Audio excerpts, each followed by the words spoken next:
in. Great, you're eating. Eat, eat, eat, eat, eat. And that's where my binging would get completely out of control. The fourth one is to make your own food. The idea behind the suggestion is that if you make your own food, you'll be less likely to binge. Imagine going to the shop, buying a loaf of bread, and eating more than you know you should. Now imagine making bread in a machine, actually making the bread yourself. Think about all the work you put into it, the cleaning up you have to do when you want to make something, whether it's a cake, cookies, ice cream or bread.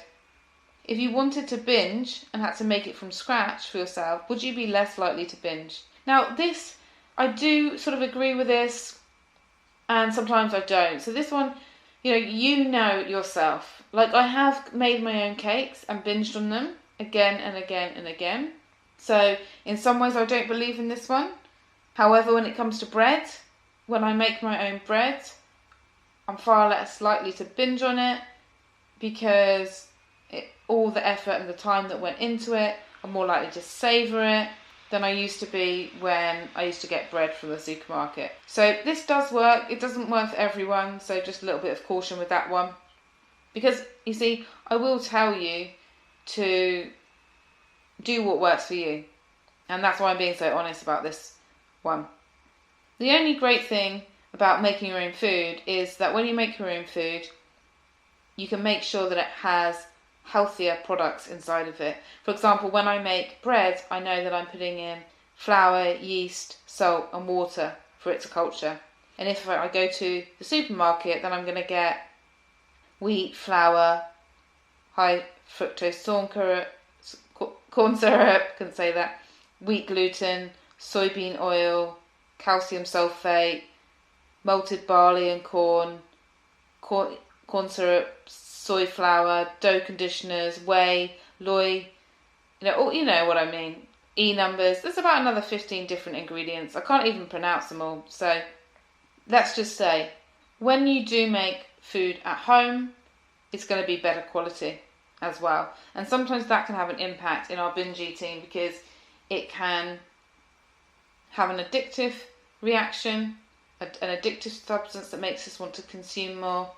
And sometimes it can get interfere with the receptors in our brains that say we are full. According to science, there are some foods that we eat now that stop the regulation of our brain, giving us a signal that we are full. And apparently sugar and wheat are one of them. So it's to eat those with moderation and with caution.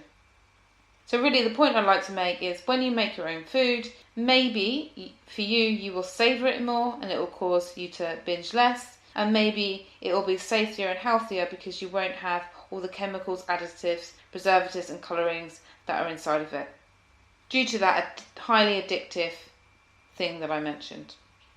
The last thing is to get regular support.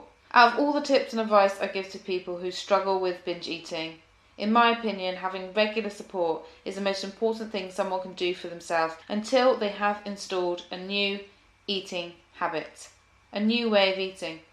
As food disorders are actually, in most cases, food addiction. And so it's important to have a support group or a support person to be there for you when you need them. This will simply make it so much easier. Whether it's joining a Facebook group, and I do have one you can join. If you'd like to get the link, you can either go to my website, you can email me, nicola-beer.com is the website, my email address is on there as well, or you can go to Facebook, type in the group, Nicola-beer, and my Facebook groups will show up. Just having someone to talk to, share your fears, call, text or email will make life that little bit easier when things get on your nerves. If you take things day by day and you have the right support in your life, then in my opinion, you can really beat binge eating. It's definitely a massive thing that helped me in my journey. And as I said, if you are ready for some immediate help, please use the link along with this podcast episode to book a free peaceful eating session with me, or get the free audio that I mentioned, the 5-part audio, which can really help you to start transforming the way you eat, the way you view yourself, the way you view your body, and hopefully motivate you to create a happier, healthier life. That's my mission. So if you've enjoyed this, please do support me in sharing it or writing a rating or review, just so that it becomes more visible and more people can get the support they need. From my heart to yours, have an awesome week ahead, wherever you are. I can't wait for you to join me in the next episode. Thank you so much for being part of my journey and allowing me to share my journey, because I couldn't do this without you. I couldn't do it without your support. You keep me going. You tell me what topics you want me to cover, and it's really so rewarding. Thank you.